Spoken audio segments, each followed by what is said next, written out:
2020 was an interesting year, to say the least, but it was a really good year for games.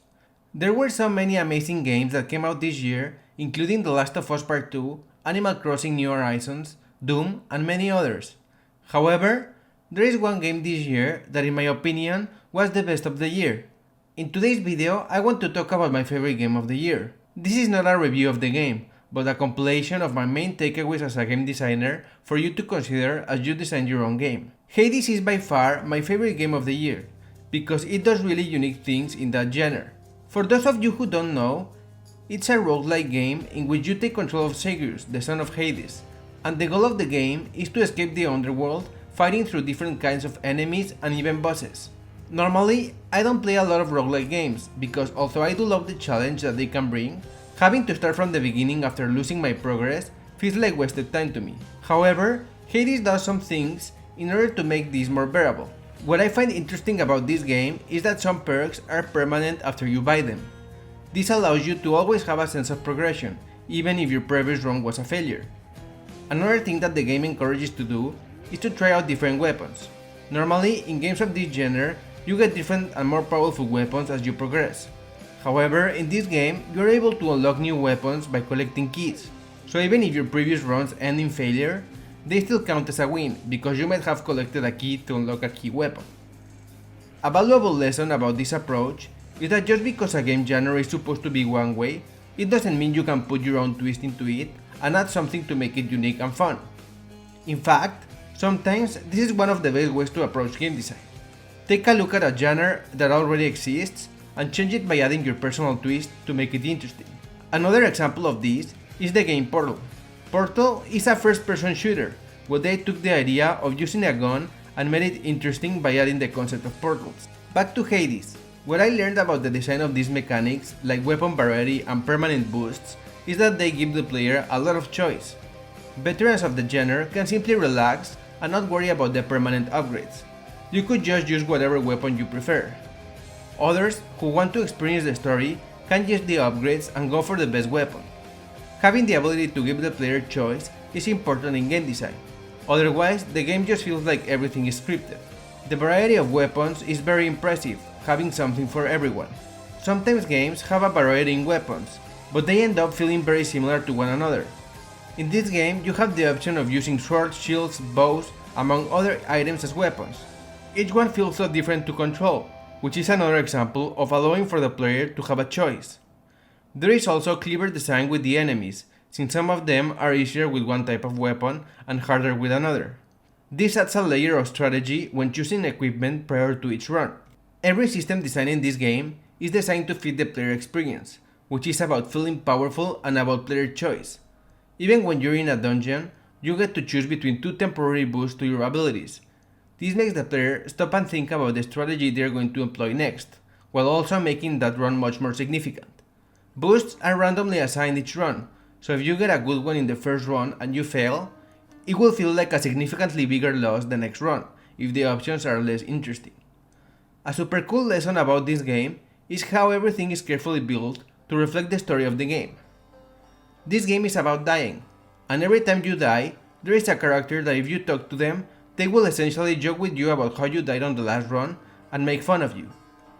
Characters reacting to the world and your actions is one of the best things you can do so that the players feel that your actions are affecting the world and have a certain weight. This is important, because the player will think more carefully about a choice when it has ramifications in the world they're playing in. Personally, I really like how the levels get progressively more dangerous as you advance. Interestingly, you can use the hazards in the different levels to also kill your enemies. Making levels feel different is great to give the players a sense of progression. This game does this by having different worlds with different styles and color palettes. This helps the player understand that it is a new challenge and they know they reach a checkpoint. If the levels don't change at all, the player will start to lose interest in the game and stop playing.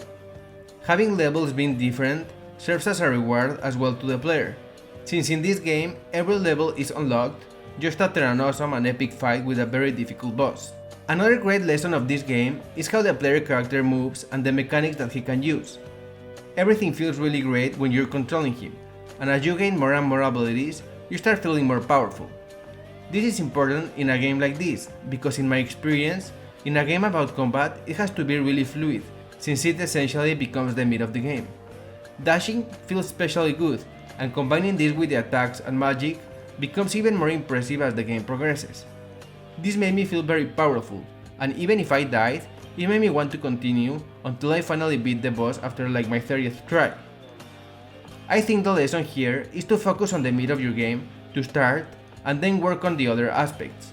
I can assure you that the developer spent a lot of time creating the combat and making sure it felt really good before starting to think about player progression or levels in the game. In my experience, getting the basics is really important, as opposed to working on a lot of things at once. Because of the iterative nature of games, it is way easier to work on one thing and get it real good before moving on to the next one. One thing that I didn't like in this game as much and that I think could be improved is the feedback that you get when you hit enemies or you get hit. While the art style is gorgeous and very unique, combat in this game can get pretty crazy. A lot of things can be going on at once, which makes it hard to know if you're hitting an enemy, dodge an attack or took damage. This is a minor complaint since the game is so fast paced and frantic that it will be pretty hard to do anything about it. However, maybe adding a more unique sound when you get hit and differentiating it with a more visual sound when you hit an enemy. Feedback is very important for a player.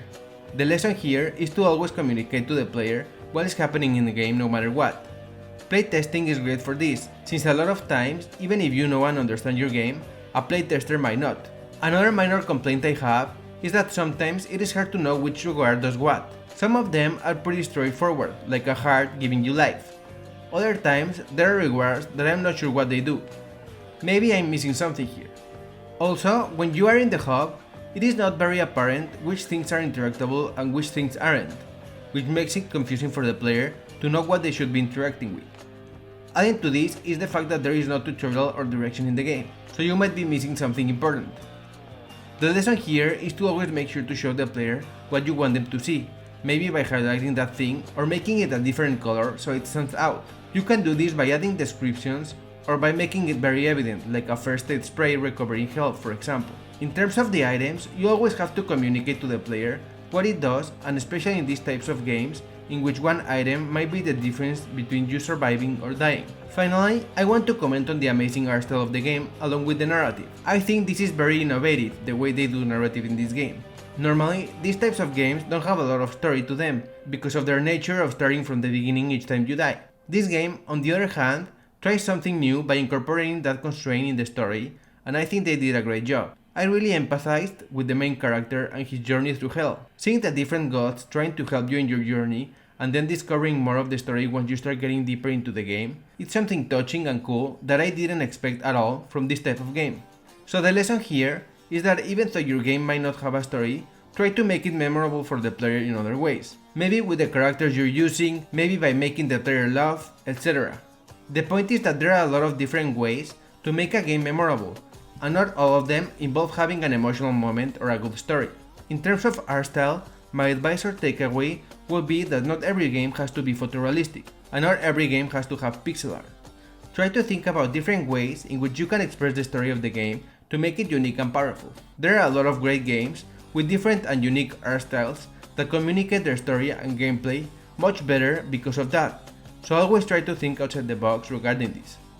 A lot of people fall in the trap of photorealistic art just because we have powerful PCs and consoles, but I don't think this is the way to go, especially if you want to differentiate from the other games. I want to close with one last lesson from this game, and that is to design all the mechanics with your player experience in mind. As I mentioned, all the mechanics that I discussed, like having weapons that feel different, having permanent upgrades, and having the option to choose an upgrade and random items, all of that is providing the player with choice. That, coupled with the amazing combat that supports those mechanics, and the engaging story is what makes it so that people can put the controller down. Hades is an amazing game, and although every game has its weaknesses, I think this game does a lot of great things we can all learn from. Everything keeps you very engaged, the player having the ability to choose whatever they want to approach the different runs, to the characters commenting on your actions, and the different levels setting up new challenges as you progress. Because of this and a lot more, Hades is Game Design with Chris Game of the Year for 2020. And that's it, you guys, thank you so much for watching. What game do you think was the best of this year? Please let me know in the comment section below. Also, if you like this video, please hit the like button and share it with your friends. See you next time!